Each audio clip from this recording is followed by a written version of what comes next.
My name is Daniel Park, and I'm 28 years old. 6 months ago, my uncle and cousins threw me out of our family business for crying at my father's memorial board meeting. Today, they're outside my apartment building at 3 a.m., begging me to save the company they stole from me. But to understand how we got here, I need to go back to the beginning. Park Electronics was founded by my grandfather in 1978. Starting in a small warehouse in Los Angeles, he built it into a major electronics distributor through relationships, not just contracts, but genuine friendships with suppliers across Asia. My father, the eldest son, was supposed to inherit the business, but he had different dreams. He became a teacher instead, leaving the company to his younger brother, my Uncle Richard. This created a rift that never fully healed. Uncle Richard saw Dad's choice as weakness, a betrayal of the family legacy. He took over the company with an iron fist, preaching that business was war and only the strong survived. I grew up caught between two worlds. At home, Dad taught me about empathy, literature, and the importance of human connection. Strength isn't about being hard, Daniel, he'd say. It's about being kind when the world gives you every reason not to be. But summers were spent at Park Electronics, where Uncle Richard tried to toughen me up. He'd make me work the warehouse floor, berating me for any sign of softness. His twin sons, Marcus and Tony, followed his lead, treating me like the weak cousin who didn't belong. "Your dad made you soft," Marcus would sneer. This is why he couldn't handle real business. Everything changed when I was 22, fresh out of college with a degree in international business and fluent in Korean, Mandarin, and Japanese thanks to Dad's insistence on languages. I joined Park Electronics full-time. Uncle Richard wasn't happy about it, but the board, still partially made up of my grandfather's old friends, insisted that family should have opportunity. He stuck me in procurement, thinking it would bore me into quitting. Instead, I thrived. While Marcus and Tony focused on squeezing every penny from suppliers and treating them like enemies, I took a different approach. I learned about their businesses, their families, their challenges. I helped solve problems beyond just negotiating prices. Mr. Chen from Shenzhen Circuits had a daughter studying in LA. I helped her find housing near USC. Mrs. Yamamoto from Tokyo Components was struggling with FDA regulations for a medical device sideline. I connected her with a consultant friend. Mr. Kim from Seoul Semiconductor had cash flow issues. I restructured our payment terms to help him without costing us money. "You're too soft on them," Tony complained. "They're taking advantage of you." But the numbers told a different story. Within 2 years, my supplier relationships had reduced costs by 15% through voluntary discounts, improved delivery times by 30%, and most importantly, given us exclusive access to new products before our competitors. The key was a strategy one never shared with Uncle Richard. Each major contract included a personal service clause, not with Park Electronics, but with me individually as their liaison. It seemed like standard language about maintaining relationships, but it was much more. If I left the company, suppliers could choose to void their contracts within 90 days. Dad was proud of my success but worried. "Your uncle won't like being shown up," he warned. "Be careful." He was right. As my department flourished, Uncle Richard grew colder. He started excluding me from strategic meetings, criticizing every decision, demanding impossible metrics. Marcus and Tony ramped up their harassment, now with their father's full support. Then Dad got sick. Lung cancer, aggressive and untreatable. The man who'd never smoked a day in his life was dying at 58. I took family leave to care for him, spending 3 months by his side. We talked about everything: life, death, the meaning of success. "I have no regrets about leaving the business," he told me near the end. "I got to teach thousands of students, to make a real difference. Your uncle has money, but what else? What has he built besides walls?" When Dad died, I was destroyed. He wasn't just my father, he was my best friend, my moral compass, my example of how to live with integrity. The funeral was packed with former students, fellow teachers, community members whose lives he'd touched. Uncle Richard gave a perfunctory speech about family duty and left early. The board meeting was scheduled for the day after the funeral. I tried to postpone, still raw with grief, but Uncle Richard insisted. "Business doesn't stop for death," he said. I walked into that boardroom wearing the same suit from the funeral, running on no sleep, held together by coffee and obligation. The meeting started with financial reports, strategic planning, the usual corporate theater. Then Uncle Richard stood up.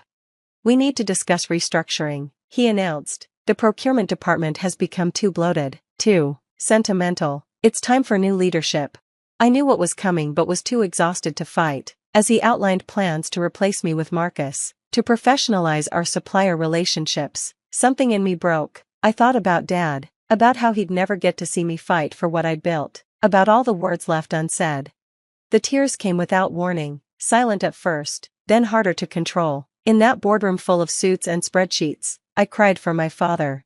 The room went silent, then Uncle Richard spoke, his voice dripping with disgust. This is exactly what I'm talking about. Real men don't cry at board meetings. This emotional weakness has no place in business.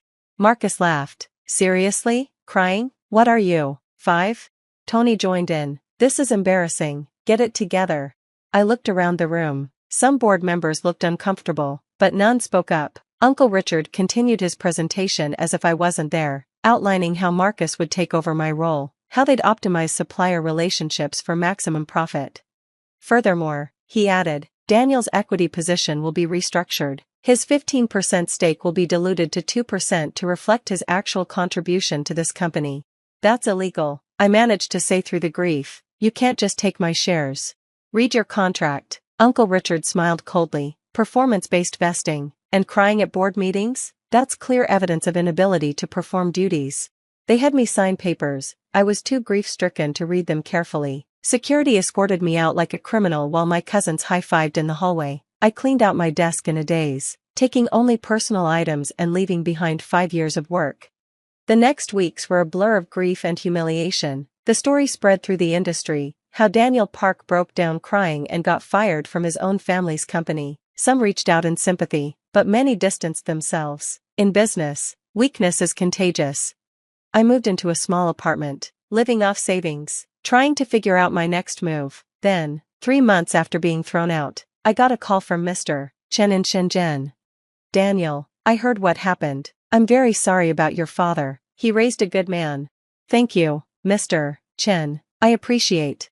I'm calling about our contract. He interrupted. The 90-day clause. Your cousins have been difficult. They treat us like servants, not partners. I think it's time to explore other options. One by one, they called. Mrs. Yamamoto, Mr. Kim, smaller suppliers I'd cultivated over the years. Each had the same story, Marcus and Tony treating them with contempt, demanding impossible terms, threatening to find cheaper alternatives. They don't understand, Mrs. Yamamoto said. Business is about relationships, not just transactions. Your grandfather knew this. You know this. They are just bullies with calculators. I made a decision. Using my savings and a loan against my diluted shares, I started my own company, Harmony Electronics. Not very creative, but it captured what I wanted to build. Within a month, I'd signed exclusive contracts with 7 major suppliers. Within 2 months, I had 15. Park Electronics didn't notice at first. They had inventory buffers, other suppliers they could squeeze. Marcus sent me gloating emails about their record profits from cutting the fat in procurement costs. Uncle Richard gave interviews about running business like a man. Then the shortages started. First, little things, specific chips that were hard to source elsewhere. Then bigger problems, entire product lines unavailable. Their secondary suppliers couldn't match the quality or price of my network. Customers started complaining about delays and defects. 6 months after that board meeting, Park Electronics was in crisis. They'd lost 3 major clients, inventory was critically low, and their stock price had dropped 40%. That's when Uncle Richard called. Daniel, he said, his voice missing its usual arrogance, we need to talk. I'm listening, I said. This supplier situation, it's a misunderstanding. We're family, surely we can work something out. We were family when you threw me out for grieving my father, I replied. What's changed? Don't be emotional about this, he snapped, the mask slipping. This is business. Exactly, I said, and my business doesn't work with companies that treat suppliers as enemies. Goodbye, Uncle. The calls escalated. Marcus threatened legal action, until lawyers explained that the contracts were ironclad. Tony tried bribing my suppliers. They sent me recordings of his offers. Laughing at the insult, board members reached out, suddenly concerned about my unfair treatment. Then came the night they showed up at my apartment, 3 a.m., Uncle Richard, Marcus, and Tony standing in the rain. Security called up, should they let them in? I met them in the lobby. They looked different, older, desperate, diminished. Uncle Richard, always so perfectly pressed, was disheveled. The twins had lost their swagger. "Please," Uncle Richard said, the word seemingly foreign to his tongue. "The company is dying. We're weeks from bankruptcy." "I know," I said simply. "You did this on purpose," Marcus accused. "You planned this whole thing." "No," I corrected. "I built relationships while you built walls. When you threw me out, those relationships came with me. That's not revenge, that's consequence." "What do you want?" Tony asked. "Money? Shares? An apology?" "I wanted a father," I said, surprising myself with the honesty. "I wanted an uncle who saw strength in kindness. I wanted cousins who understood that business is about more than numbers. But that ship sailed when you laughed at me for crying over the man who taught me everything that I know. So you'll let us fail?" Uncle Richard's voice cracked. "Your grandfather's company?" "Grandfather's company died the day you turned it into a machine that crushes people," I said. "What's failing now is your company, the one built on contempt and cruelty." "Daniel, please." Uncle Richard dropped to his knees in the lobby. "I'm begging you. We'll give you anything. Full control, majority shares, whatever you want." The security guard was recording on his phone. Tomorrow, the industry would know that Richard Park begged on his knees to the nephew he'd called weak. The irony was perfect, but I felt no satisfaction. "Get up," I said quietly. "This is embarrassing." He struggled to his feet, age showing in every movement. The three of them stood there, waiting for my verdict. "I'll make you a deal," I said finally. "I'll supply Park Electronics, but under new terms. Harmony Electronics will acquire 75% of the company for assumption of debts. You'll retain 25% but no voting rights. Marcus and Tony will be terminated immediately, and Uncle Richard, you'll retire. Full divestment within 1 year." That's theft," Marcus protested. "That's business," I echoed Uncle Richard's favorite phrase. "Take it or bankruptcy. You have 24 hours. They took it, of course. What choice did they have? The transition was smoother than expected. I kept most of the employees, promoting those Uncle Richard had overlooked. The company culture changed overnight, from fear to collaboration, from contempt to respect. Suppliers who'd been considering leaving renewed their contracts with enthusiasm. I made Uncle Richard stay for the announcement. Watching as I addressed the company, I spoke about my father's values, about building a business on relationships and trust. When I finished, the applause was genuine, from everyone except the 3 men who'd once owned it all. Marcus and Tony found work eventually, though not in the industry. Their reputations were toxic. Uncle Richard retired to Arizona, alone. His wife had left him years ago, tired of being married to a man who confused cruelty with strength. Last month was the anniversary of Dad's death. I visited his grave with good news. Park Electronics had its best quarter ever, and we'd established a foundation in his name to help underprivileged kids attend college. As I stood there, I didn't cry, not because I was trying to be strong, but because I finally understood what he'd been teaching me all along. Real strength isn't about being hard, it's about staying soft in a hard world. It's about building bridges while others build walls. It's about crying when you need to cry and not being ashamed of your humanity. Uncle Richard was wrong. Real men do cry at board meetings. They cry for fathers they've lost, for families torn apart by greed, for companies that could have been great but chose to be cruel instead. But real men also build something better from the ashes. They prove that kindness isn't weakness, that relationships matter more than transactions, that you can succeed without crushing others. My name is Daniel Park. I'm 28 years old. I cried at a board meeting, and it was the strongest thing I've ever done, because that moment of weakness revealed who truly held the power, not the men who confused cruelty with strength, but the one who understood that in business, as in life, relationships are everything. The company thrives now, built on the principles Dad taught me. Every major decision, I ask myself what he would do. The answer is always the same: choose kindness, value people, build connections.